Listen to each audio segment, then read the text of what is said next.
Prime minister ने अभी hello जी sir जी sir जी sir अरब जी जी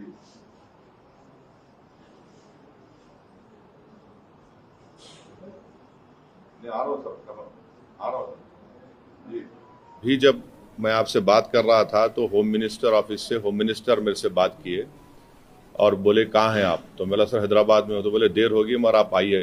कल मैंने खुद जनाब किरण रिजिजू साहब से बात की थी तो उन्होंने कहा कि हम लोग सोच रहे हैं कि उन पार्टीज को बुलाया जाए जिनके 5 MPs हैं या 10 MP हैं, वरना मीटिंग लंबी हो जाती।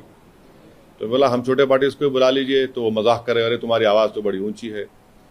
तो इसीलिए मैंने आज ट्वीट किया था कि ये मसला बड़ा अहम है, नेशनल इम्पोर्टेंस का है, जो ऑल पार्टी मीटिंग होने जा रही है, कि इसमें सब पार्टीज को बुलाया जाए। तो अभी जब मैं आपसे बात कर रहा था तो होम मिनिस्टर ऑफिस से होम मिनिस्टर मेरे से बात किए और बोले कहाँ हैं आप, तो बोला सर हैदराबाद में हो। तो बोले देर होगी मगर आप आइए।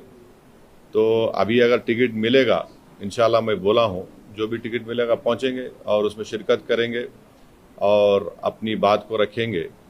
और जहाँ तक ये जो हमला हुआ है, मैं आप लोगों को याद दिलाना चाहूँगा 2000 अटल बिहारी वाजपेयी की सरकार थी, तो वहाँ पर एक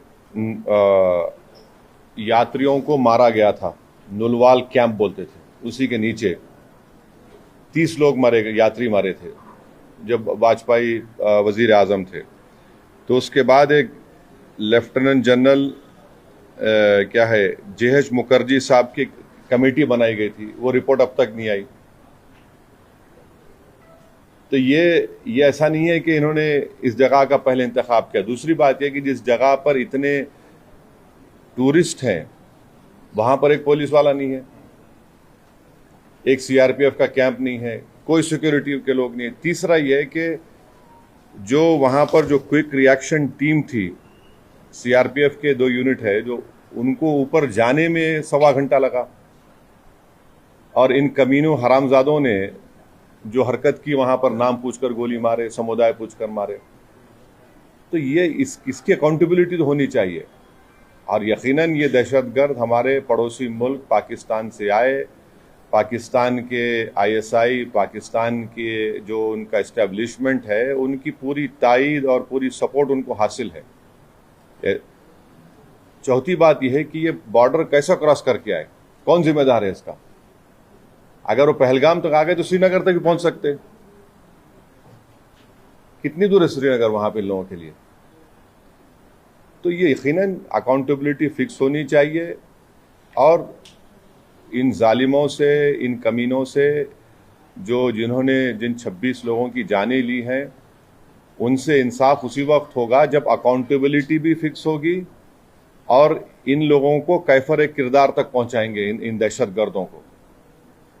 और उम्मीद करते कि हमारी हुकूमत इन लोगों का ताक़ुब करेगी, इन लोगों को जो मरने वाले परिवारों हैं उनसे इंसाफ उसी वक्त होगा जब अकाउंटेबिलिटी फिक्स होगी। और ये दहशतगर्द ये जो जालिमाना और बिल्कुल ही घटिया किस्म की, एक माने हैवानियत से बदतरीन हरकत उन्होंने की, इसका हम कंडेम करते हैं। छठी बात यह है कि अंग्रेजी का एक बहुत बड़ा अखबार है टाइम्स ऑफ इंडिया, मैं समझ नहीं पा रहा हूं कि उन्होंने इस तरह की हेडलाइन कैसे कैरी की कि द कलमा सेव्ड हिम। आप इस तरह की हेडलाइन कैसे लगाते, बताइए? आप तो पूरे मुसलमानों को ही आप दोषी करार दे रहे हैं। भाई, वो आतंकवादियों का कोई मजहब नहीं होता, वो दहशतगर्द हैं, वो तो ISI की ISIS की आइडियोलॉजी में चलने वाले कुत्ते हैं ये लोग। इतना बड़ा अंग्रेजी अखबार, द कलमा saved them, what is this? भाई, कितने जो कश्मीर में जितने आतंकवादियों ने सबसे ज्यादा मारा, वहां के कश्मीरी मुसलमानों को मारा, सबसे ज्यादा मरने वाले वो है वहां पे। तो उसके बारे में क्या बोलेंगे आप? ये तो एक आइडियोलॉजी है ना, ये तो टेररिज्म की एक आइडियोलॉजी है। तो बड़ी अफसोस की बात है कि इतना बड़ा अंग्रेजी का अखबार होकर आप इस तरह की हेडलाइन कैरी करते हैं, द कलमा सेव्ड देम और द कलमा was the difference. You cannot carry such headlines. You cannot generalize the whole great religion of Islam. तो नहीं, सुन तो लीजिए, अगर आप ऐसा ही इस तरह की अगर आप हेडलाइन लिखेंगे तो आप तो जो कमीने शैतान बैठे हैं पाकिस्तान में उनको तो खुश कर रहे हैं आप, उनको तो खुश कर रहे हैं आप। अफसोस की बात है ये। द कलमा ऑफ द डिफरेंस, आप देखिए हेडलाइन जो है वो उस तरह की हेडलाइन हो सकती है किसी की।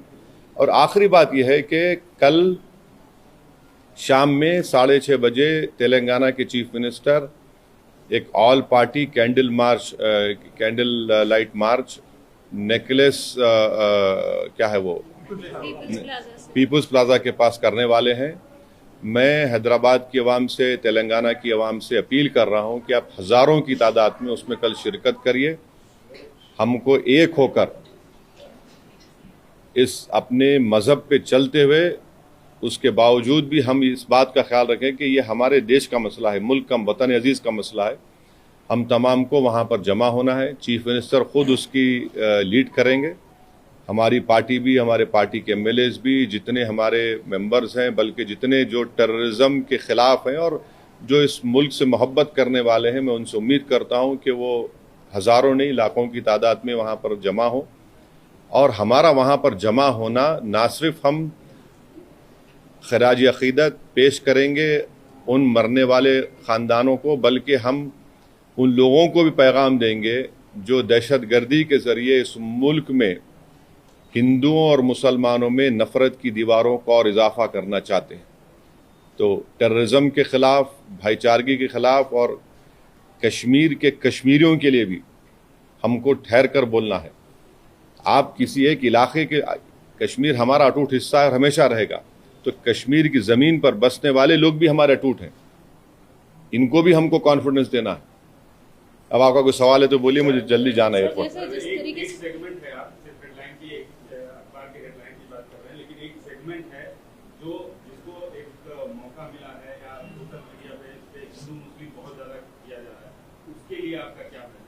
नहीं, आप ये भी तो देखिए कि उसमें गरीब कश्मीरी मुसलमान जो घोड़े पर बिठा कर लेकर गया था, रिपोर्ट्स में आया है कि वो रोकने गया इन जालिम कुत्तों को, शैतानों को, तो उसको भी गोली मार दी। कई तस्वीर हैं कि जख्मियों को लोग उठाकर लेकर जा रहे हैं नीचे। आप अगर जो लोग सोशल मीडिया पर ये जो बदगुमानी और जहर फैला रहे हैं वो पाकिस्तान को और एलईटी को खुश कर रहे हैं, याद रखिए आप, वो ये कहना चाहते कि कोई हिंदू कश्मीर को नहीं आ सकता, तो आप उनको कामयाब कर रहे हैं इस तरह की बकवास करके। आप भाई, आपको अगर नफरत है किसी से तो फिल वक्त रुक जाइए, वक्त नहीं नफरत दिखाने का। ये वक्त हमको एक सीसा पीला हुई दीवार की तरह खड़े होकर उन तमाम ताकतों को एक पैगाम देना है। आप तो उनको कामयाब कर रहे हैं इस तरह की बकवास करके। वो जो चाह रहे थे, आप उनको मदद कर रहे हैं। आप एक बात समझिए कि कितने कश्मीरी मारे गए, उनका क्या मजहब था? मुसलमान भी थे वो। सबसे बड़ा नुकसान तो उनको हुआ है, उनको ही होगा कल के बाद। तो आप वो जो दुश्मन चाह रहा है वो चाल में उनको कामयाब होने दे रहे आप इस तरह की बकवास करके। और जो लोग टीवी चैनल पर जो बैठे हुए हैं, मेरी उनसे भी दरखास्त है, आप देख लीजिए, आप जो बैठकर आप जो सरमनाइजिंग कर रहे हैं, आपके सरमन से आप तो फायदा पहुंचा रहे हैं। हाँ, बोलिए। प्रधानमंत्री ने एश्योर किया है पब्लिक मीटिंग में कि अब आतंकवादियों की जो बची खुची जमीन है वो भी अरे ले लीजिए ना भाई, कौन रोक रहा? हम तो बोल रहे हैं लो बोल के कई मरतबा ये बात। पीओके ले लीजिए जाकर, वो इलाका भी लीजिए जो चीन के पास है। पीओके का इलाका पाकिस्तान ने चीन को दे, वो भी ले लीजिए। बराबर लेना चाहिए, छोड़ना नहीं चाहिए उसको, बिल्कुल लीजिए। उसमें क्या बात, दो राय क्या है? हमने तो इंडस वाटर ट्रीटी को भी ख़त्म कर दिया, वो रोक लगा दी उसके ऊपर। तो अब ये बताइए पानी कहाँ रखेंगे हम लोग? डैम बनाना पड़ेगा ना आपको, पानी कहाँ रखेंगे?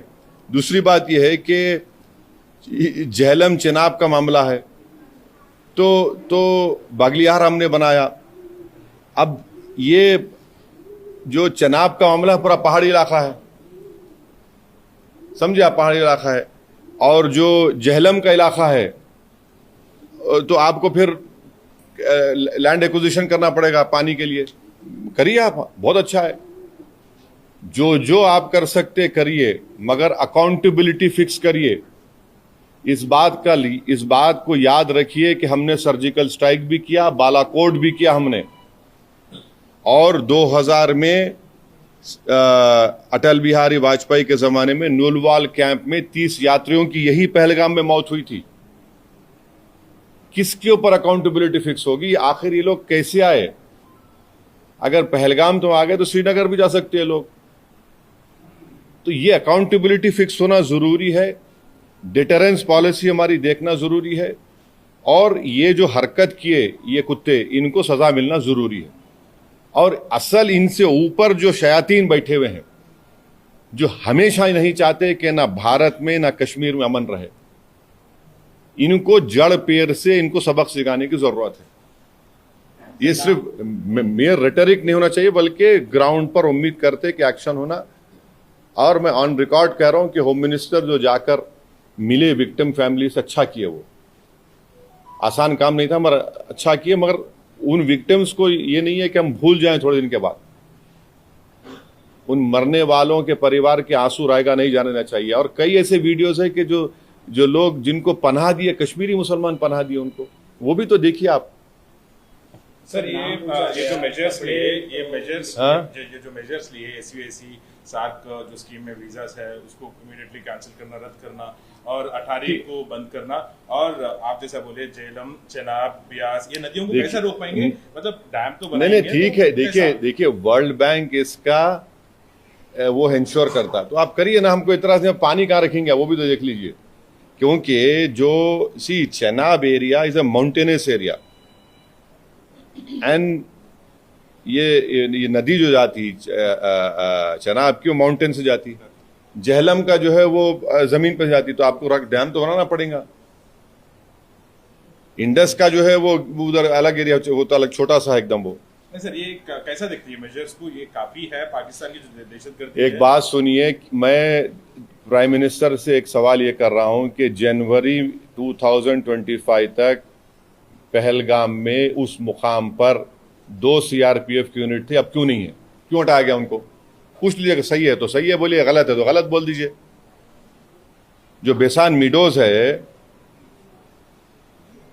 क्या हुआ वहां पर? फिर नीचे से जो क्विक रिएक्शन एक्शन टीम को 1 घंटा लगा ऊपर जाने के लिए, और ये कमीने कुत्ते जो है नाम पूछकर मार रहे थे लोगों को, मजहब पूछकर मार रहे थे। अकाउंटेबिलिटी तो फिक्स होनी चाहिए भाई। अभी नहीं, देखिए, अगर आप लोगों के सोर्सेस में प्राइवेट जेट है तो बोलिए, बैठ के जाएंगे, टिकट मिला तो जाएंगे। आप लोग बड़े ज्ञानी हैं, पावरफुल लोग हैं आप लोग।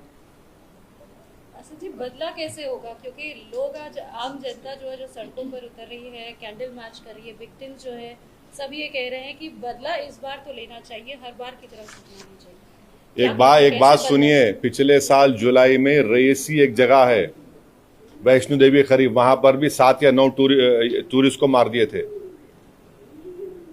यकीनन टेररिज्म के ऊपर कोई कॉम्प्रोमाइज नहीं होना चाहिए, मगर अगर आप दावे करेंगे खत्म हो गया तो कहां खत्म हो रहा? अकाउंटेबिलिटी फिक्स करिए भाई, बस अकाउंटेबिलिटी आप फिक्स करिए। तो हम लोग ये मान सकते हैं कि ऑल पार्टी मीट में एमआईएम की तरफ से ये मसला रहेगा। जो यहां बोला हूं ये बोलूंगा, और जो वहां बोलूंगा वो बाहर आके नहीं बोलूंगा। इंटरनेशनल लेवल पे किस तरीके से प्रेशर बन सकता है आपको? प्राइम मिनिस्टर ने अभी पब्लिक मीटिंग में एक बात सुनिए, ये टाइम जो है ना नेशन को देखने का है। जो भी नेशनल इंटरेस्ट में सिक्योरिटी के लिए, कश्मीरियों की तहफ़्फ़ुज़ के लिए जो भी स्टेप गवर्नमेंट उठाती है, एमआईएम पार्टी उसको सपोर्ट करेगी। बाद में हमारे जो शिकायतें हैं नहीं हैं वो बोलते रहेंगे, मगर एज ऑफ नाउ इस क्रिटिकल टाइम पे हम सबको एक होकर ये काम करने की जरूरत है। इंटरनेशनल लेवल पे किस तरीके से? इंटरनेशनल लेवल पे तो सरकार कर रही है ना, सरकार कर रही है। वॉट एवर स्टेप्स जो which have been taken in the cabinet committee on security, we welcome it. We welcome it, ठीक है, जो स्टेप लेना है। आप ये अलाउ तो नहीं कर सकते, मगर हम यही चाह रहे हैं कि कहीं ना कहीं अकाउंटेबिलिटी फिक्स हो, मगर नेशनल इंटरेस्ट में तो हमको एक होने का है। अपने पॉलिटिकल डिफरेंसेस होंगे, वो चलते रहेंगे, वो ख़त्म होने वाले नहीं है, वो डेमोक्रेसी का तकाजा है, वाइब्रेंट मगर आज की सूरत हाल में यह है कि इसमें हमको थोड़ा देख के सर ये रॉबर्ट वाड्रा का स्टेटमेंट अब छोड़ दीजिए ना, अभी अब वो अहम नहीं है। आज अहम है कि कैसे पाकिस्तान से एलईटी के टेररिस्ट आए, उनका हम कैसा उनको रोकेंगे, जड़ पेड़ से निकालेंगे, ये नेशनल इंटरेस्ट का डिमांड है। आप नेशनल इंटरेस्ट में हमको देखना है। सर अकाउंटेबिलिटी फिक्स होनी चाहिए बोलकर आप कह रहे हैं, तो ये अकाउंटेबिलिटी कैसे फिक्स होना चाहिए, मतलब क्या क्या मेजर्स लेना चाहिए, आपकी तरफ से क्या डिमांड्स रहेंगे, आप सेंट्रल गवर्नमेंट? देखिए, अकाउंटेबिलिटी फिक्स होनी चाहिए, वो जो समझने वाले समझ जाएंगे। Okay, thank you, thank you, thank you. अब जाने प्राइम दीजिए। मिनिस्टर ने कहा है कि we will identify, track and definitely we welcome it, please do it. जड़ पेड़ से निकालकर फेंकिए इन शयातीन कुत्तों को। बोल रहे हैं कि मिट्टी में मिला देंगे। बिल्कुल मिट्टी में नहीं, बल्कि पहाड़ में मिला दीजिए उनको, आप चूरा चूरा कर दीजिए उन लोगों को। ये नेशनल इंटरेस्ट में हम कह रहे हैं आपसे, बिल्कुल रोकिए ना, रोकना चाहिए। मजाक है क्या, बोलिए आप? कैसा कैसा, अरे आप वो खाली पढ़ेंगे, देखेंगे वो दर्दनाक नज़ारों को तो आप बेचैन हो जाते हैं। क्या गुजर रही होगी उस बच्ची पर जो अपने पति की लाश के बाजू खड़ी हुई है। आज हम तो बड़ा सब जने बातें करते हैं, मगर जिंदगी गुजार रहे हैं, कौन पूछता क्या है उनको? एक्सरेशिया मिलेगा, उसके बाद क्या होगा? उनका तो बहुत बड़ा नुकसान हो गया ना। विवाह हो गए, लोग हनीमून मनाने गए, अब बताइए कोई शादी करके जा रहा है कि ये तो ये क्या है? ये तो डेफिनेटली जो सख्त से सख्त एक्शन ले सकते प्राइम मिनिस्टर, उनको लेना चाहिए और ये जड़ पेड़ से खत्म होना। और इसमें कश्मीरियों का फायदा है। आप बताइए, पूरा टूरिज्म इंडस्ट्री बर्बाद। मैं गया था 3 दिन पहले, हमारे एमएलए इम्तियाज जलील के बेटे का निकाह था। जगह नहीं है आपको वहां पर, श्रीनगर में इतने शादियां लोग आके कर रहे थे वहां पर, अब सब नुकसान होगा ना।